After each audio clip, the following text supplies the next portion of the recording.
दोस्तों, career class है धौलपुर की तरफ से आपको राम राम, जय श्री राधे, जय श्री कृष्णा। जैसा कि आपको पता है, कल जो हमारा टॉपिक चल रहा था, ये चल रहा था कि ज्यामिति। तो ज्यामिति का थोड़ा सा हम रिवीजन करेंगे।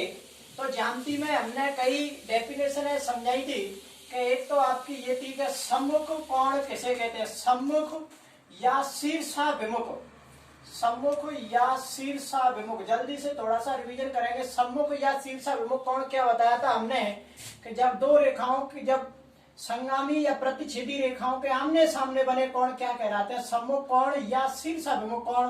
तो ये जो दोनों ये कोण है वो कैसे कोण है, सम्मुख कोण। और ये दोनों जो कोण है वो कैसे हैं कि सम्मुख कोण या शीर्षाभिमुख कोण। और हमने बताई थी संगामी रेखा की डेफिनेशन भी बताई थी। संगामी रेखा किसे कहते हैं कि जब तीन या तीन से अधिक रेखा एक ही बिंदु से होकर गुजरती हैं तो इन रेखाओं को हम क्या बोलते हैं कि संगामी रेखाएं। और इस बिंदु को हमने क्या बोला था कि संगामी बिंदु। क्या बोला था कि संगामी बिंदु।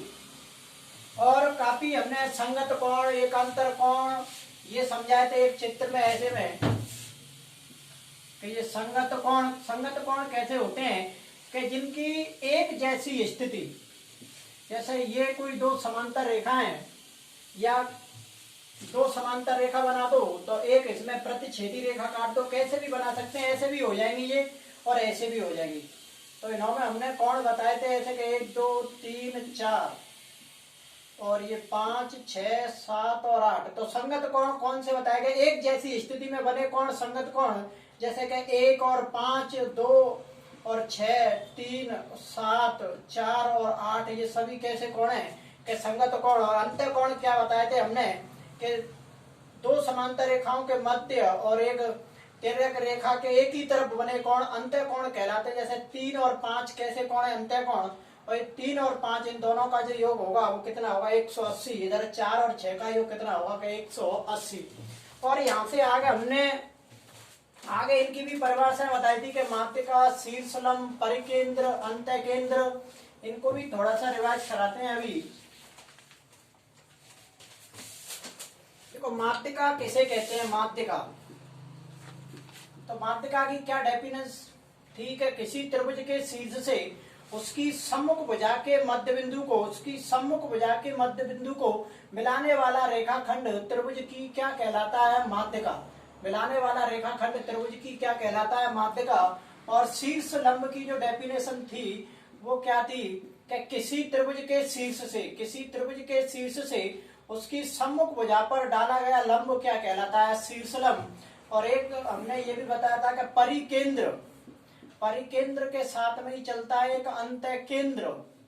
तो परिकेंद्र क्या था कि किसी त्रिभुज की भुजाओं का समद्विभाजन, भुजाओं का समद्विभाजन क्या कहलाता है, समद्विभाजन जिस बिंदु पर मिलता है वह बिंदु क्या कहलाता है, परिकेंद्र।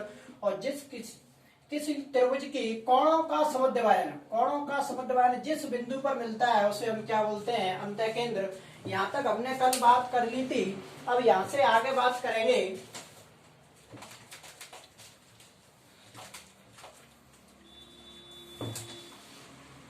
एक हम सवाल लिखेंगे, उसके जरिए समझेंगे सभी कि जैसे एक सवाल है, ये कोई यहाँ पे लिखा है ए बी और सी, और ये कोई जो बिंदु है वो बिंदु है ओ।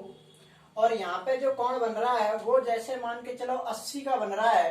तो इस कोण की बात करें हम, इस कोण की, तो इस पे इससे संबंधित आपके 3 क्वेश्चन बनते हैं।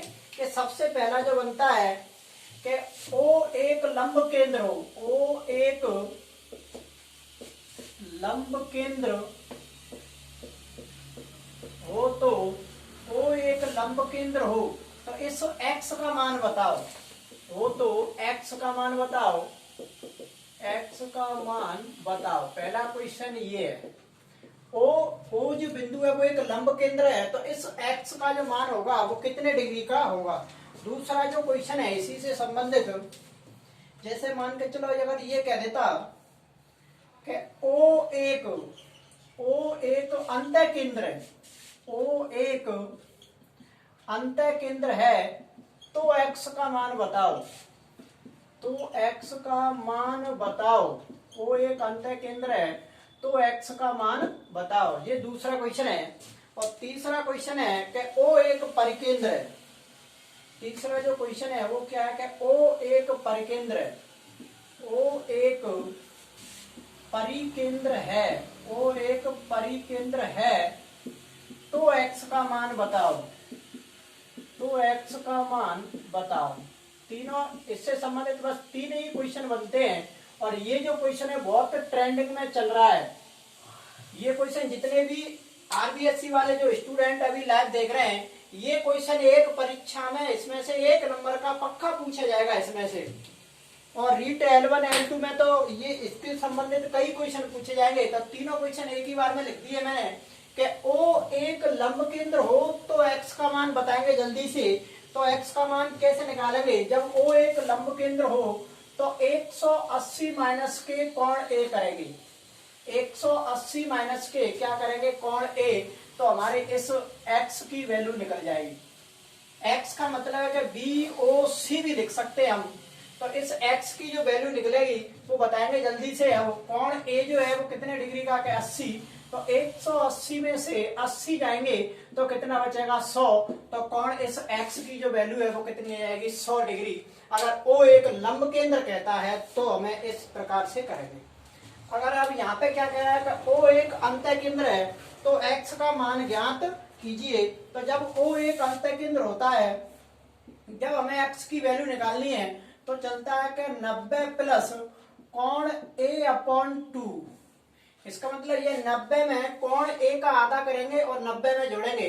तो कोण A का मान है, देखो ये 90 प्लस कोण A की जो वैल्यू है वो कितनी है कि 80। और बटे में क्या चल रही है? 2। 2 का भाग 80 में देंगे 40। और 40 और 90 टोटल कितने हो जाएंगे? 130 डिग्री। तो अब जो इस x की वैल्यू है, जब O एक अंतः केंद्र होगा तब जो x की वैल्यू होगी वो कितनी हो जाएगी कि 130 डिग्री। अब O एक परिकेंद्र है। लास्ट क्वेश्चन ये, इससे संबंधित मात्र 3 ही क्वेश्चन बनते हैं बस।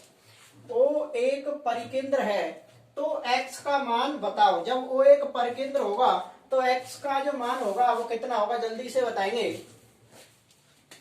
x का जो मान होगा वो होगा कि 2 कोण A। देखो केंद्र पे बना कोण शीर्ष भाग का दुगना होता है। ये मैंने प्रमेय भी सिद्ध कराई थी। तो 2 कोण A। 2 कोण A का मतलब 2 और कोण, जहां पर कोई चिन्ह नहीं है तो मल्टीप्लाई गुणा का चिन्ह। और कोण A की जो वैल्यू है वो कितने हो गई? 80। और 80 इंटू 2 करेंगे तो कितनी आ गई? 160। तो इस जो x की वैल्यू है वो कितनी हो जाएगी कि 160। अगर यहाँ पर अगर ऐसे बोल दे कि ये 160 है तो मैं इस A की वैल्यू बता तो इसका आधा हो जाएगा। अगर यहाँ पे ये 100 है तो यहाँ पे 50 होगा। तो जो x की जो वैल्यू है, जब O एक परिकेंद्र है तो x का जो मान होगा वो कितना हो जाएगा? 160 डिग्री। यहाँ तक सभी की समझ में आ रहा हो तो एक बार इसका स्क्रीनशॉट ले लीजिए और आगे बढ़ते हैं।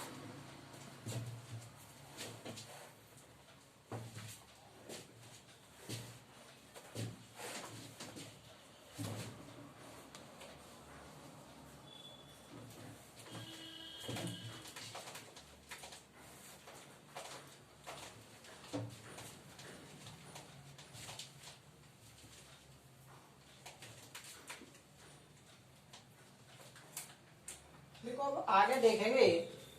अभी थोड़े से ये कोण रह गए हैं। कोण के न्यून कोण। न्यून कोण किसे कहते हैं? मुझे जल्दी से बताएंगे कमेंट में कि न्यून कोण किसे कहते हैं। न्यून कोण। नंबर 2 समकोण। न्यून कोण, समकोण, अधिक कोण। अधिक कोण। फिर आता है आपका सरल कोण। सरल कोण। फिर आता है आपका सरल कोण, इसी को बोलते हैं ऋजु कोण। सरल कोण या ऋजु कोण। और फिर आता है वृत्तीय कोण। वृत्तीय कोण। वृत्तीय कोण को ही बोलते हैं हम प्रतिवर्ती कोण। वृत्तीय कोण को ही बोलते हैं प्रतिवर्ती कोण। और लास्ट जो है वो है आपका पूर्ण कोण। पूर्ण कोण। जल्दी से बताएंगे मुझे न्यून कोण किसे कहते हैं? तो न्यून कोण किसे कहते हैं? जीरो से बड़ा, जीरो से बड़ा और 90 से कम के मान होंगे तो ऐसे हम क्या बोलेंगे, न्यून कोण। और समकोण किसे कहते हैं कि 90 डिग्री के कोण को हम क्या बोलते हैं कि समकोण। 90 डिग्री के कोण को हम क्या बोलते हैं, समकोण। जल्दी से बताएंगे मुझे, अधिक कोण किसे कहते हैं, अधिक कोण। तो अधिक कोण किसे कहते हैं कि 90 डिग्री से अधिक, 90 डिग्री से अधिक और 180 डिग्री से कम के कोण को हम क्या बोलेंगे, अधिक कोण। सरल या ऋजु कोण, सरल या ऋजु कोण हम किसे कहते हैं कि 180 डिग्री के कोण को, 180 डिग्री के कोण को सरल कोण या ऋजु कोण कहते हैं। तो अगला है जी, देखो 1 नंबर 2 3 4 5 6 प्रकार के कोण हैं। तो पांचवें का जल्दी बताएंगे, वृत्त कोण या प्रतिवर्ती कोण किसे कहते हैं। तो वृत्त कोण या प्रतिवर्ती कोण कहते हैं हम कि 180 डिग्री से, 180 डिग्री से अधिक और 360 डिग्री से कम, 360 डिग्री से कम के कोण को वृत्त कोण या प्रतिवर्ती कोण कहते हैं। और मुझे बताएंगे लास्ट जो है वो क्या है कि पूर्ण कोण। तो पूर्ण कोण किसे कहते हैं, जल्दी से बताएंगे, पूर्ण कोण किसे कहते हैं। तो पूर्ण कोण कहते हैं कि 360 डिग्री के कोण को, 360 डिग्री के कोण को पूर्ण कोण कहते हैं। 360 डिग्री के कोण को पूर्ण कोण कहते हैं। तो ये आपकी जो कोणों से संबंधित बातें थी 6, ये कंप्लीट हो चुकी। कोण, कोण जो है वो आपके पूरे हो चुके, 6 ही कोण है मात्र। अब यहाँ से आगे अपन 2 प्रमेय पढ़ेंगे और अभी ज्योमेट्री के 2 नियम भी रह गए हैं आपके। तो इसका जल्दी से एक बार स्क्रीनशॉट ले लीजिए पूरे का और फिर आगे बढ़ते हैं। देखो आगे देखेंगे अब,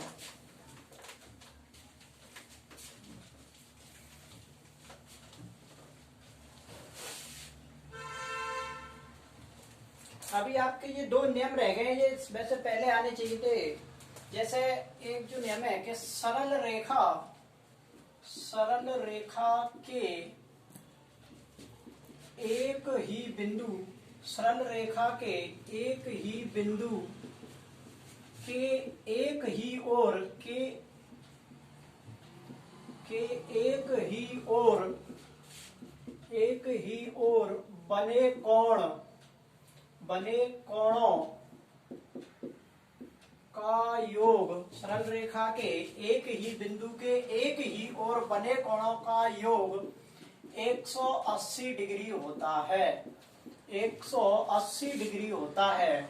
जैसे अपन बात करें कि ए बी एक सरल रेखा है, ए बी एक सरल रेखा है और एक ये सी और एक ये कोई डी है और ये कोई बिंदु ओ है। यहाँ जो कोण बन रहा है मान के चलो ए डिग्री का और ये बी डिग्री का और ये सी डिग्री का।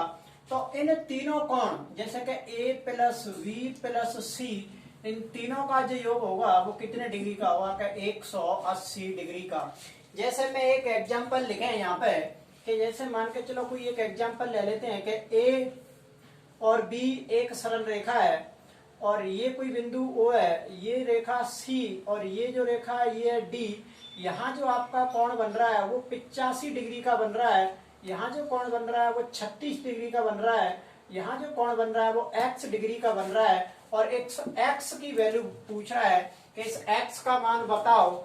और ऐसे भी कह सकता है कि कोण BOC बताओ, कि कोण BOC बराबर क्वेश्चन मार्क चिन्ह, ऐसे भी दे सकता है या ऐसे x मार्कर करके कह सकता है कि x का मान बताओ। तभी हमने पढ़ा है। और ये बोलेगा कि ए भी एक सरल रेखा है। तो देखो क्या है कि सरल रेखा के एक ही बिंदु के एक ही ओर, अब ये एक ही बिंदु के एक ही ओर बने जो सभी कोणों का जो योग होता है वो कितना होता है कि 180 डिग्री। तो अब हम इस एग्जांपल को समझेंगे कि देखो 85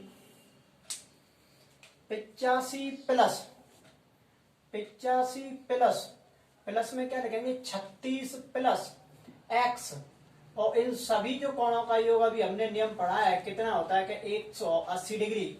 36 और 85 दोनों जोड़ देंगे क्या, 6 और 5 11 की एक, हासिल की एक, 8 और 3 11 और एक कितने होते हैं 12, तो ये 121 प्लस x डिग्री और बराबर में क्या होता है कि 180। ये प्लस का 121 है, इधर जाएगा तो किसका 121 हो जाएगा कि माइनस के, और 180 में से 21 जाएंगे तो कितने बचेंगे कि 59 डिग्री। तो x की जो वैल्यू है वो कितनी आएगी हमारी के 59। जितने भी ऐसे सवाल है वो इस नियम से सभी सवाल हल हो जाएंगे। अगला एक और नियम है कि समतल में स्थित, देखो ये पहला है आपका नियम, एक और है ऐसा ही कि समतल में स्थित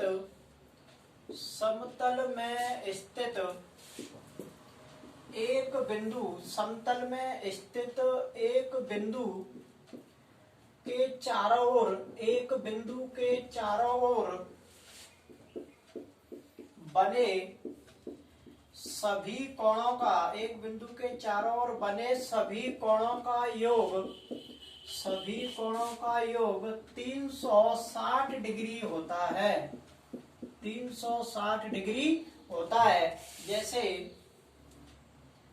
ये कोई एक बिंदु है O और यहाँ A B C और D और एक और बना देते हैं जैसे कि अपन E और F। तो इन जो सभी जो कोणों का योग होगा इन सब का, जैसे मान के चलो ये A डिग्री का, ये B डिग्री का है, ये C डिग्री का, ये D का है और ये E डिग्री का है और ये F डिग्री का है। तो इन जो सभी कोणों का योग होगा कि A plus B plus C plus D plus E plus F, इन सबका जो योग होगा वो कितना होगा कि 360 डिग्री का। तो इस नियम से भी जो थोड़े सवाल बचे हैं वो इस नियम से आपके हो जाएंगे। इससे संबंधित अगर सरल रेखा के एक ही ओर कोई कोण बन रहा है तो उन सबका योग 180 है। अगर सरल रेखा के इस तरफ नीचे की तरफ अगर जाते हैं तो इस पूरे जो सेंटर का जो सभी कोणों का जो योग होता है वो कितना होता है कि 360 डिग्री। यहाँ कोई भी कोण दे देगा और तुमसे एक कोण निकलवा लेगा। तो जल्दी से ये दोनों नियम हो चुके हैं और आगे बढ़ते हैं। दो प्रमेय और बची हैं, फिर बाकी का एंड होता है पूरी ज्योमेट्री का। जल्दी से एक बार स्क्रीनशॉट लेंगे इसका।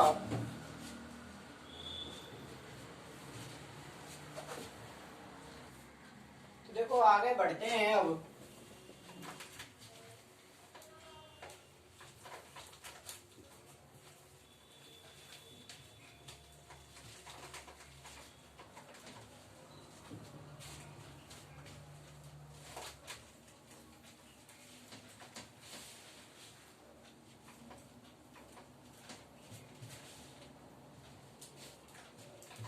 अब आगे देखेंगे हम एक प्रमेय देखेंगे और उस प्रमेय का जो नाम है, उस प्रमेय का देखो मैं आपको नाम भी बता देता हूं। उस प्रमेय को बोलते हैं थेल्स प्रमेय, थेल्स प्रमेय या आधारभूत आनुपातिक प्रमेय। थेल्स प्रमेय या आधारभूत आनुपातिक प्रमेय या इंग्लिश में बोलते हैं BPT, base proportional to theorem. तो ये बेस प्रोपोर्शनल टू थ्योरम क्या है कि किसी त्रिभुज है, किसी त्रिभुज की, जैसे ये कोई ए बी एक त्रिभुज है, क्या किसी त्रिभुज के एक भुजा के समांतर, जैसे कि ये बीसी है, जैसे कि बीसी के समांतर अगर मैं कोई डीई खींच रहा हूं, क्या किसी त्रिभुज के एक भुजा के समांतर खींची गई रेखा, एक भुजा के समांतर खींची गई रेखा शेष दो भुजाओं को प्रतिच्छेद करती है, शेष दो भुजाओं को प्रतिच्छेद करती है। तो ये रेखा उन दोनों भुजाओं को, तो ये रेखा उन दोनों भुजाओं को समान अनुपात में विभाजित करती है। जैसे कि एडी बटे डीबी बराबर एई बटे ईसी। तो इन दोनों में जो अनुपात होगा, जैसे इधर 3 और 4 का अनुपात है तो इधर भी 3 और 4 का अनुपात होगा। तो इस प्रमेय को बोलते हैं हम बेस प्रोपोर्शनल टू थ्योरम या आधारभूत आनुपातिक प्रमेय। तो इसको मैं लिख भी देता हूं कि जब किसी त्रिभुज की एक भुजा के समांतर खींची गई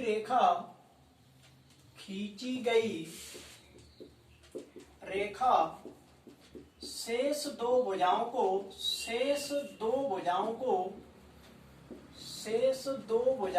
प्रतिच्छेद करती है तो यह रेखा उन दोनों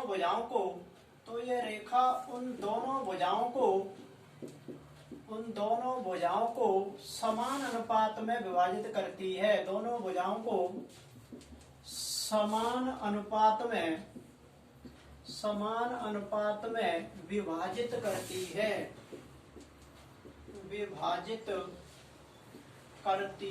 आपको ये डेफिनेशन अगर याद ना हो तो आपको बस मात्र ये 4 वर्ण आपको याद रखने हैं कि AD बटे DB बराबर AE बटे EC। और जितने भी मेरे जो ऑफलाइन क्लास के स्टूडेंट देख रहे हैं तो ये हमने पूरी सिद्ध करके भी बताई थी कि AD बटे DB बराबर AE बटे EC कैसे आती है। ये पूरा हमने सिद्ध भी किया था। तो इससे संबंधित आज अभी मैं 2 सवाल कराऊंगा और एक सवाल आपका डायरेक्ट ही परीक्षा में आएगा। इसमें से कोई भी चेंजिंग नहीं होगी, एक सवाल कोई भी दोनों में से आ जाएगा। जैसे इससे संबंधित अगर मैं पहला क्वेश्चन बताता हूं, ये कंपटीशन में भी बहुत इसका इंपॉर्टेंट है कि DE समांतर है BC के। जैसे आगे लिख देगा किसी त्रिभुज में DE समांतर है BC, यदि DE समांतर BC है, यदि AD बराबर कह देगा कि X और DB बराबर कह देगा कि X माइनस के 2 और AE बराबर कह देगा कि X प्लस 2 और ये कह देगा कि EC बराबर कह देगा कि X माइनस के 1 हो तो X का मान ज्ञात कीजिए। देखो ये कोई जरूरी नहीं है कि ये X में दे, इनके डायरेक्टली वो मान भी दे सकता है। जैसे मैं एक सवाल मान वाले भी बता दूंगा कि इनको 3 बोल दे, ये 4 दे दे, ये 6 दे दे, 8 दे दे, तो इनका कोई सा भी मान पूछ सकता है। अगर X में पूछ सकता है तो कैसे करेंगे। अब ये क्या कह रहा है कि DE समांतर BC, तो आपको ये देखना है कि ये किसी त्रिभुज में एक भुजा के जो समांतर है, तो हम क्या चलते हैं कि AD बटे DB, इस प्रमेय के अनुसार चलेंगे कि AD बटे DB बराबर होती है कि AE बटे EC। अब इन सबके मान रखेंगे कि AD का मान सवाल में कितना है X, तो इसकी जगह हम क्या रख देंगे X बटे DB का मान क्या है कि X माइनस के 2 बराबर AE का मान कितना है कि X प्लस 2 बटे EC का मान क्या है कि X माइनस के 1, तो X माइनस के 1 और यहाँ पे सीधा ये क्या करेंगे कि वज्र गुणा। तो हम वज्र गुणा करेंगे इसका, तो देखो पहले लिख लो कि इस X का गुणा हम इससे करेंगे, तो पहले हम लिख देते हैं कि X का गुणा हम किससे करेंगे, X माइनस के 1 से बराबर। और X माइनस 2 का गुणा हम किससे करेंगे कि X प्लस 2 से। X माइनस के 2 का गुणा हम किस से कर रहे हैं कि X प्लस 2 से। तो देखो अब हम गुणा करेंगे इसका, X का गुणा X से करेंगे तो कितनी आएगी कि X स्क्वायर, और X का गुणा 1 से करेंगे तो कितनी आएगी X। तो देखो इधर आप बिना गुणा किए भी सीधा कर सकते हैं कि यहाँ पे फॉर्मूला लग रहा है कि A माइनस के B और A प्लस B। तो ये फॉर्मूला होता है कि A माइनस के B और A प्लस B बराबर क्या होता है कि A स्क्वायर माइनस के B स्क्वायर। तो यहाँ पे A का काम कौन कर रहा है कि X और B का काम कौन कर रहा है कि 2, तो A स्क्वायर तो क्या हो जाएगा कि X square minus V square, तो B कौन है 2 और 2 का स्क्वायर कितना हो जाएगा 4 और X स्क्वायर से X स्क्वायर कट गई, तो माइनस के X बराबर कितना बच रहा है कि माइनस के 4। माइनस से माइनस खत्म, तो X की जो वैल्यू है वो कितनी आ गई 4। तो यहाँ पे हमसे केवल X की वैल्यू पूछी थी, तो जो X की वैल्यू है वो कितनी आ गई 4। अगर ये पूछता कि AD का मान बताओ, तो AD का मतलब X और X की वैल्यू कितनी आई है 4, और DB का पूछता तो हम यहाँ पे X की वैल्यू को रख देते हैं कि 4 माइनस के 2, तो बराबर में कितनी आ जाती है 2। जैसा भी अपन कोई एक छोटे से क्वेश्चन की बात करें, अभी जैसा कोई एक क्वेश्चन है ये वाला, और यहाँ पे लिखिए कि ए बी और सी, ए स्क्वायर बी स्क्वायर यहाँ लिखे रहते, ए और बी सी, और ये यहाँ पे डी और यहाँ पे क्या है ई, और इनके मान दे दे कि एडी का जो मान है वो दे रखा है 4, एडी का जो मान है वो दे रखा है 4 सेमी, और डीबी का मान जो दे रखा है वो दे रखा है 6 सेमी, तो डीबी का जो मान है वो दे रखा है 6 सेमी, और एई का जो मान है, एई का जो मान दे रखा है वो दे रखा है आपका 5, और ये पूछा है कि हमें ईसी बताओ, क्या बताओ, ईसी का मान बताओ। तो देखो यहाँ संख्या है केवल, एक्स वैक्स का कोई रट्टा नहीं है, तो अब किस प्रकार से करेंगे, और आगे पहले कह देगा कि डीई कौन के समांतर है, बीसी के।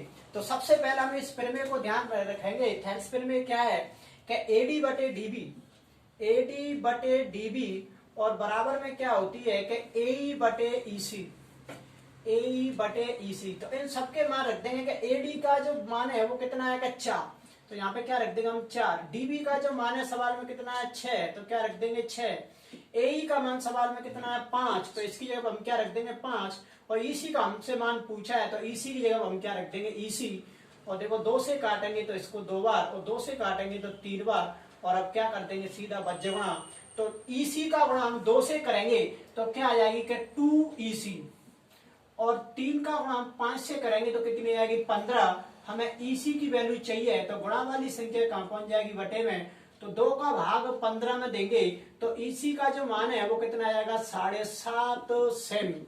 तो इस प्रकार के क्वेश्चन बनते हैं इस प्रमेय से रिलेटेड। ये देखो एडी 4, डीबी 6, एई 5 और ईसी, इनसे कोई सी भी एक लुप्त कर देगा और 3 आपके लिए दे देगा, तो इस प्रकार से हम हल करेंगे। इसको बोलते हैं थेल्स प्रमेय या आधारभूत आनुपातिक प्रमेय।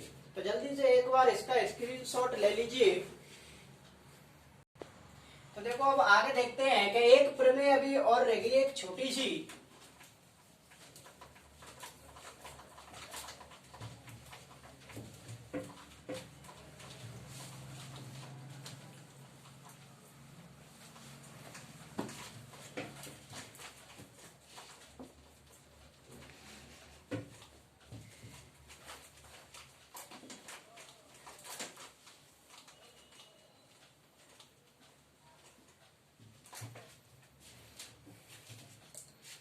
देखो जैसे कोई एक त्रिभुज है एबीसी, कोई एक त्रिभुज है, इसका नाम है ए बी और सी, जैसे कि ए बी और सी, और इस कोण का हो रहा है समद्विभाजन, जैसे डी, जैसे मान के चलो जैसे ये कोई कोण 90 का, तो इसका समद्विभाजन कर दिया हमने कि 45 इधर और 45 इधर, तभी हमने यहाँ पे नाम नहीं रखा, तो हम ऐसे लिख देते हैं कि a/2 और a/2, जैसे ये पूरा जो है वो 8 डिग्री का है, तो इसका आधा आधा कर दिया हमने a/2 और a/2।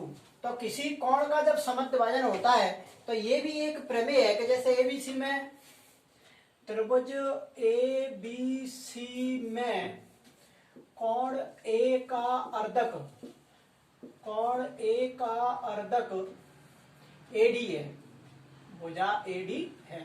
इस कोण का जो हमने आधा किया है वो किससे किया है कि एडी से किया है। और जब किसी कोण का अर्धक होता है तो एक प्रमेय चलती है, जैसे कि ए बी बटे एसी, ए बी बटे एसी बराबर बी डी बटे डीसी, बी डी बटे डीसी, इन दोनों का जो अनुपात होता है वो कैसा होता है, समान, कि इन दोनों जो भुजाओं में इसमें और इसमें जो अनुपात होगा वो इन दोनों के सेम जो होगा कैसा होगा, बराबर।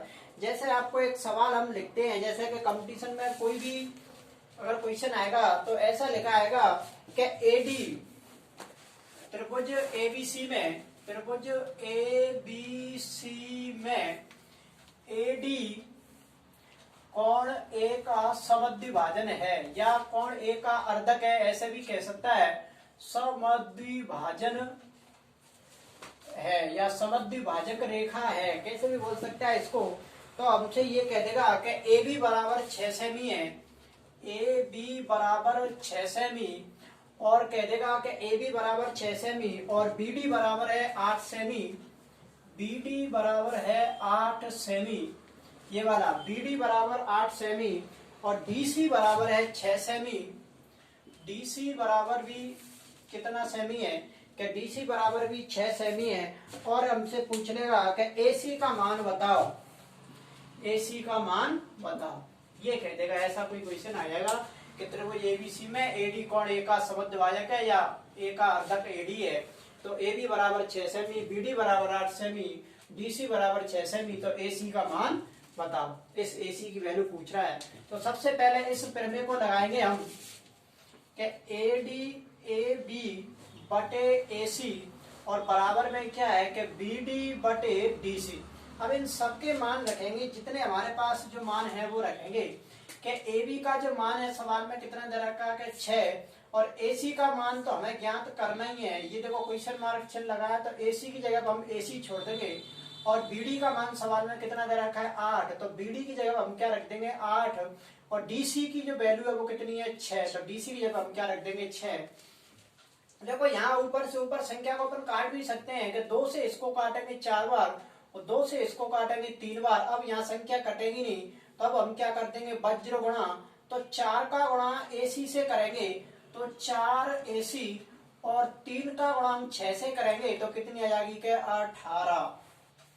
अब हमें AC की वैल्यू निकालनी है, तो AC बराबर कितना हो जाएगा का 18 और गुणा वाली संख्या बट्टे में और 2 से इसको काटेंगे के 9 बार और 2 से इसको काटेंगे के 2 बार और 9 में 2 का भाग देंगे तो कितनी आती है कि 4.5 सेमी। तो इस प्रकार की अगर आपको प्रमेय, आपको बस ये 4 वर्ड ही ध्यान रखने हैं कि AB बटे AC और BD बटे DC जब कोण A का क्या हो अर्धक। ये सवाल और जो पहले वाला ये बहुत ट्रेंडिंग में चल रहे हैं, ये दोनों सवाल बहुत मोस्ट है ये दोनों। और यहाँ तक का आपका जो ज्यामिति जो चैप्टर है वो यहाँ कंप्लीट होता है। अगर आपको वीडियो अच्छी लगी हो तो लाइक शेयर एंड सब्सक्राइब करें। और हमने पहले भी बोला था कि आप तो बस चैनल को सब्सक्राइब करके रखो और गणित की जो पूरी जिम्मेदारी जो है मैथ की वो हमारी है। आपको गणित को लेके चिंतित नहीं होना है, बस आप तो चैनल को सब्सक्राइब करो। थैंक यू, धन्यवाद।